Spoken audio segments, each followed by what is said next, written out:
Everyone, welcome back. आज की explanation है Thai series don't come home episode 4। तो चलिए वीडियो को शुरू करते हैं। ओके, तो स्टोरी शिफ्ट होती है पास्ट में 1991 में। यहाँ पर वारी की मदर को दिखाया जाता है। इनका नाम होता है पानीदा।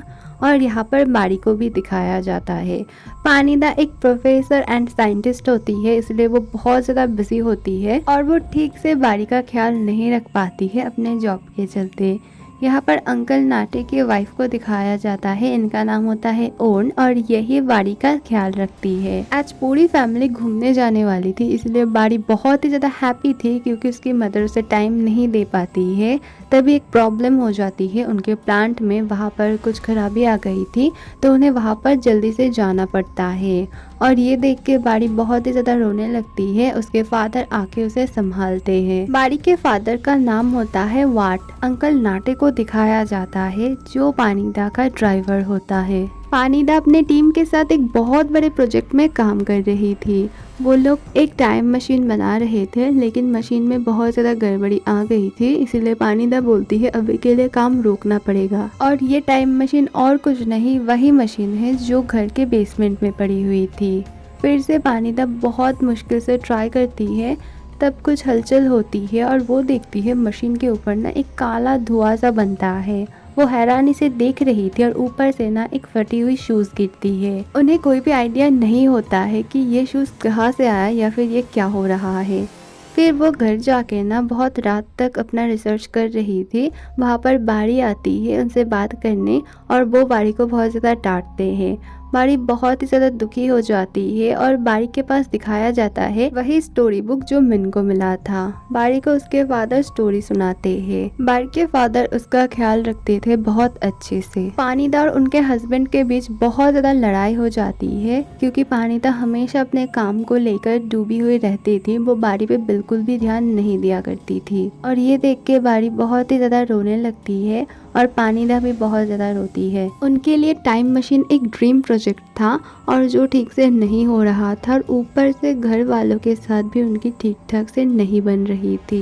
एक दिन तीनों मिलकर बीच पे जा रहे थे। बारी बहुत ही ज़्यादा एक्साइटेड थी, लेकिन पानीदा को बहुत ही ज़्यादा गुस्सा आ रहा था और उन्हें जाना नहीं था। वो ज़बरदस्ती जा रही थी। इसी बात को लेके उनके और उनके हस्बैंड के बीच बहुत ज़्यादा लड़ाई शुरू हो जाती है और वो गुस्से से ना कार से उतर जाती है। बारी बहुत ज़्यादा रो रही थी और तभी पानीदा के आंखों के सामने पीछे से एक ट्रक आती है और कार को टक्कर मार देती है और जगह पे उन दोनों की डेथ हो जाती है। और ये डेट थी 14 मार्च 1991 की। और इस हादसे से वो एकदम डिप्रेशन में चली जाती है। उन्हें मेडिसिन वगैरह लेने की ज़रूरत पड़ जाती है। उन्हें लगने लगता है कि ये सब कुछ उनकी वजह से हुआ है। वो कभी भी अच्छी माँ और बीवी नहीं बन पाई है। उन दोनों को उन्होंने मारा है। डॉक्टर उन्हें बहुत समझाते हैं कि ये एक हादसा था और आपको भी मेडिसिन रेस्ट की ज़रूरत है। आप स्ट्रेस मत लीजिए और अच्छे से नींद लीजिए। लेकिन वो तो रात रात जग के अपने प्रोजेक्ट में काम करती थी।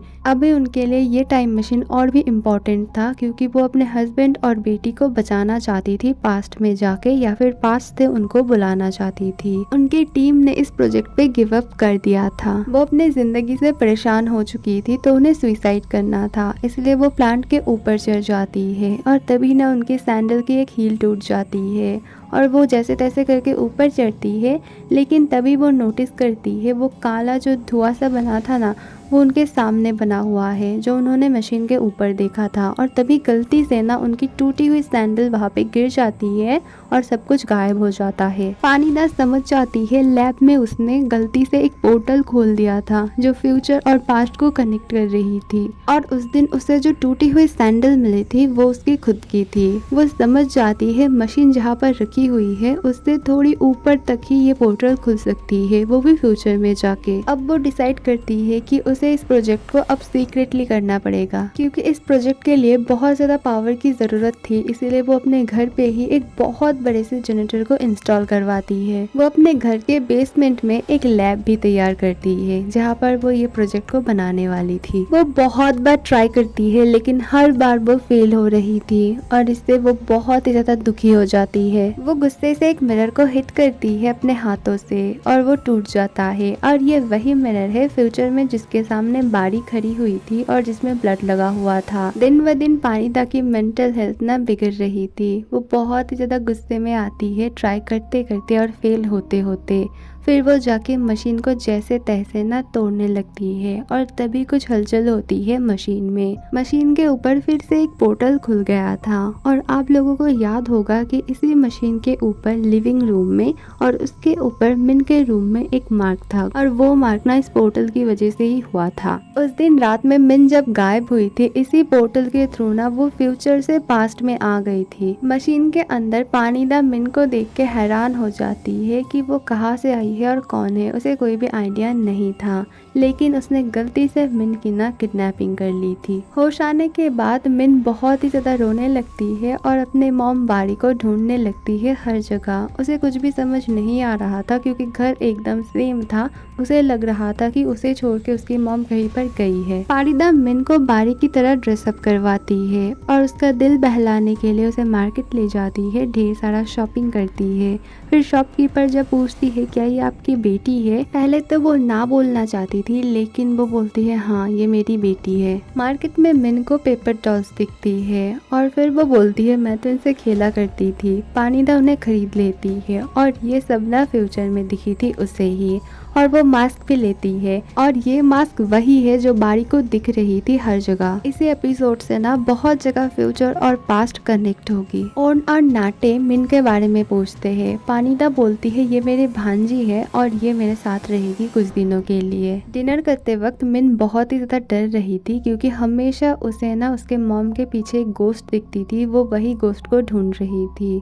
फिर पानिदा पूछती है तुम्हें क्या चाहिए। वो बहुत ही ज्यादा रोने लगती है और बोलती है प्लीज आप मेरे मॉम को एक बार कॉल कीजिए। पुराने जमाने की टेलीफोन देख के ना बहुत ही ज्यादा हैरान होती है मिन। फिर मिन अपने मॉम का नंबर बोलती है लेकिन तब तो मोबाइल नंबर एग्जिस्ट नहीं करता था, इसीलिए पानिदा बहुत बार कोशिश करके भी कॉल नहीं कर पाती है। मिन बार बार बोलती है ये एक मोबाइल नंबर है और ये ठीक है। पानिदा हैरान होती है मोबाइल फोन के बारे में सुन के। मिन बहुत ही ज्यादा रोने लगती है और अपने मॉम के बारे में बोलती है कि मॉम को वो बहुत ही ज्यादा मिस कर रही है। और ये देख के ना पानिदा भी बहुत ज्यादा इमोशनल हो जाती है और वो भी रोने लगती है अपने बेटी के लिए। रात को मिन पानिदा के पास ही सो जाती है क्योंकि वो बहुत ही ज्यादा डर रही थी। पानिदा धीरे धीरे उससे ना बहुत ही ज़्यादा अटैच्ड हो रही थी। वो हमेशा उसका ख्याल रखती थी, उसके साथ खेलती थी, उसको लेके घूमने जाती थी। ये सब करते करते ना वो अपने बेटी को भूल चुकी थी। पास्ट और फ्यूचर कभी कभी कोलैप्स करती थी। बारी को हमेशा मास्क पहनी हुई मिन ही दिखती थी। कभी स्टडी रूम में दिखती थी, कभी सीढ़ियों में खेलते हुए दिखती थी, कभी बेड के पास दिखती थी। जब जब वो दिखती थी असल में पास्ट में मिन ने ही कुछ ना कुछ किया होगा मास्क पहन के। एक दिन वो लोग बीच पे जाते हैं। नाटे पानिदा से पूछता है कि इसकी मॉम कहाँ है, इसे लेने क्यों नहीं आई। पानिदा बहुत ही ज्यादा भड़क जाती है। वो बोलती है मैं उसकी मॉम हूँ, इसे कोई भी नहीं ले सकता, इसे उन्होंने दे दिया है, वो लोग बहुत गरीब है इसीलिए मैं इसे पालूंगी। और नाटे ना पानिदा से बहुत ही ज्यादा डरता था। मिन अपने मॉम की याद में ना बहुत ही ज्यादा बीमार हो जाती है। पानिदा को तभी लगता है कि मिन को वो किसी को नहीं देगी और ये सोच के वो अपने हस्बैंड और बेटी के सारे फोटोज निकाल के ना छुपा देती है। और यही से ना बारी ने उन दोनों की फोटो निकाली थी। मिन को स्टोरी बुक मिलती है। वो पानिदा को बोलती है ये बुक बहुत नई है, इसका सेम टू सेम मेरे पास है, लेकिन वो बहुत ही ज्यादा पुराना है। पानिदा उसे स्टोरी पढ़ के सुनाती है और उसे याद आता है कि बारी कैसे स्टोरी पढ़ने के लिए जिद करती थी, लेकिन वो कभी भी उसे टाइम नहीं दिया करती थी, हमेशा उसे दूर रखती थी अपने से। उसे फिर से बारी और अपने हस्बैंड की याद आती है। वो फिर से ट्राई करना चाहती थी उन दोनों को वापस लाने के लिए। वो फिर से मशीन को ऑन करती है और फिर से एक पोर्टल खुल जाता है। पोर्टल खुलते ही पास्ट और फ्यूचर कोलैप्स कर रही थी और ये पोर्टल खुला था उस दिन जिस दिन वारी गायब हुई थी घर से।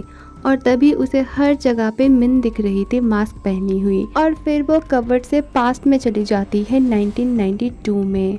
और फिर वो अपने मॉम को अपने सामने देख के ना पहचान जाती है और वो उन्हें मॉम बुलाती है। लेकिन पानीदा हैरान थी क्योंकि वो इसे नहीं पहचानती थी। पानीदा को कोई भी आइडिया नहीं था कि ये पोर्टल आखिर खुल कहाँ रहा है, पास्ट, फ्यूचर या फिर प्रेजेंट में। उसे लग रहा था मिन आस पड़ोस से आई है और अभी ये लड़की पता नहीं कहाँ से आई है। एपिसोड 4 यहीं पे खत्म होती है और आपको एपिसोड 4 की ये ट्विस्ट कैसी लगी? मैंने जब पहली बार देखा था मैं तो हैरान हो गई थी क्योंकि मुझे पहले लगा था कि ये हॉरर स्टोरी है।